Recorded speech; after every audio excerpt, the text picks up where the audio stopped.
Doctor Sreevarma ஆயுள் தரும் ஆயுர்வேதா அறுவை சிகிச்சையில்லா குணம் ஆயுள் கால நிவாரணம். இன்றைய தலைப்புச் செய்திகள். ஆளுநருக்கு விஜய் புதிய கடிதம். 7ஆம் தேதி பதவியேற்க அனுமதிக்க வலியுறுத்தியதாக தகவல். 35% ஆதரவு இருப்பதாக விஜய் கூறியிருந்தார். எத்தனை பேர் ஆதரவளிப்பார்கள் என கேட்டிருந்ததாக ஆளுநர் விளக்கம். தவேகாவிற்கு ஆதரவளிக்க காங்கிரஸ் முடிவு. அமைச்சரவையில் இடம் கேட்டு அழுத்தம் கொடுப்பதால் விஜய்க்கு சிக்கல். கொளத்தூர் மக்களுக்கும் தனக்கும் உள்ள உறவு அரசியலை கடந்தது. மு.க.ஸ்டாலின் உருக்கம். இனி விரிவான செய்திகள். ஆட்சி அமைக்க விஜய் தீவிர முயற்சி மேற்கொண்டு வரும் நிலையில் ஆளுநருக்கு புதிய கடிதம் ஒன்றை எழுதியுள்ளார். அதில் வரும் 7ஆம் தேதி பதவியேற்பு விழா நடத்த கேட்டுக்கொண்டுள்ளதாக தகவல் வெளியாகியுள்ளது.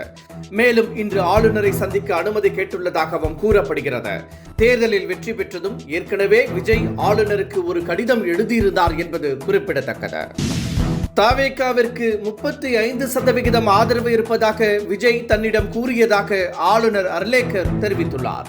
தேர்தலில் வெற்றி பெற்றதும் புதிய அரசை அமைக்க விஜய் தீவிர முயற்சி மேற்கொண்டுள்ளார்.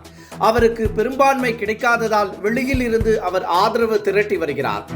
இந்த நிலையில் தனக்கு 35%த்திற்கும் அதிகமாக ஆதரவு இருப்பதாக தன்னிடம் விஜய் கூறியதாக ஆளுநர் தெரிவித்துள்ளார். ஆனால் எண்ணிக்கையின் அடிப்படையில் தான் பெரும்பான்மையை பார்க்க வேண்டும் என்பதால் எத்தனை பேர் ஆதரவு அளிப்பார்கள் என விஜயிடம் விளக்கம் கேட்டுள்ளதாக தொலைக்காட்சி ஒன்றிற்கு அளித்த பேட்டியில் ஆளுநர் தெரிவித்துள்ளார். விஜய்க்கு ஆதரவளிக்க காங்கிரஸ் முடிவு செய்துள்ளது. இது குறித்து காங்கிரஸ் உயர் தலைவர்களின் கூட்டம் காணொலி காட்சி வாயிலாக நேற்று நடைபெற்றது. இந்த கூட்டத்திற்கு பிறகு செய்தியாளர்களை சந்தித்த வேணுகோபால், தமிழகத்தில் மதவாத பாசிச ஆட்சி அமையக்கூடாது என்பதில் காங்கிரஸ் உறுதியாக இருப்பதாகவும் காமராஜரை கொள்கை தலைவராக ஏற்றுக்கொண்டு விஜய் செயல்படுவதாகவும் தெரிவித்துள்ளார். மக்கள் தீர்ப்பு அதையே உணர்த்தியுள்ளதாகவும் அவர் கூறினார். எனவே விஜய்க்கு ஆதரவு அளிப்பது தொடர்பாக தமிழக காங்கிரஸ் முடிவு செய்ய அனுமதிக்கப்பட்டுள்ளதாகவும் வேணுகோபால் தெரிவித்துள்ளார்.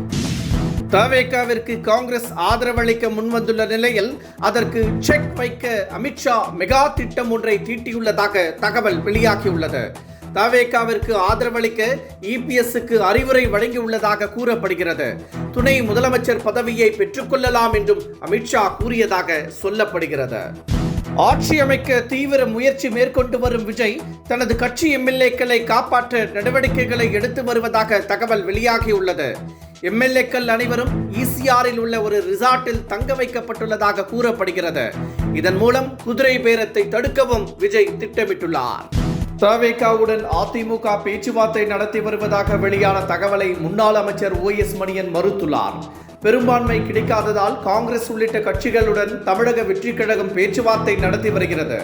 இந்த நிலையில் தவேகாவுடன் பேச்சுவார்த்தை நடத்துவதாக அதிமுக எம்எல்ஏ லீமா ரோஸ் கூறியிருந்தார். இந்த தகவலை ஓஎஸ் மணியன் திட்டவட்டமாக மறுத்துள்ளார்.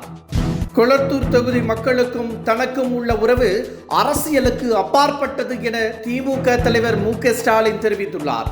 கொளத்தூரில் போட்டியிட்டு அவர் வெற்றி வாய்ப்பை இழந்தார். இந்த நிலையில் வாக்களித்த மக்களுக்காக நன்றி தெரிவிப்பதற்காக கொளத்தூர் சென்றிருந்தார் ஸ்டாலின். அவருக்கு அங்கு உற்சாக வரவேற்பு அளிக்கப்பட்டது. சிலர் தங்களது சோகத்தை வெளிப்படுத்தினர். இந்த நிலையில் கொளத்தூர் மக்களுக்கும் தனக்கும் உள்ள உறவு அரசியலுக்கு அப்பாற்பட்டது என மு.க.ஸ்டாலின் உருக்கத்துடன் தெரிவித்துள்ளார்.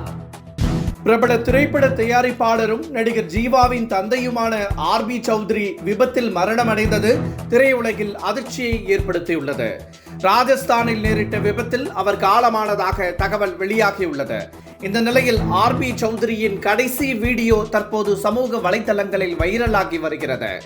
ஜீவா நடிப்பில் வெளியான தலைவர் தம்பி தலைமையில் பட வெற்றி விழாவில் சௌத்ரி கலந்து கொண்டார். இந்த நிகழ்ச்சியின் வீடியோவை தற்போது ஜீவா பகிர்ந்துள்ளார். டாக்டர் ஸ்ரீவர்மா ஆயுள் தரும் ஆயுர்வேதா அறுவை சிகிச்சையில்லா குணம் ஆயுள் கால நிவாரணம். Branch express courier private limited. Domestic international cargo உங்கள் இல்லம் தேடி வந்து கொரியர் புக்கிங் டெலிவரி செய்து தரப்படும். என்றும் உங்களுடன் மை இந்தியா. முக்கிய செய்திகளை உடனுக்குடன் தெரிந்து கொள்ள சப்ஸ்கிரைப் பண்ணுங்க, பெல் பட்டனை பிரஸ் பண்ணுங்க. என்றும் உங்களுடன் மை இந்தியா.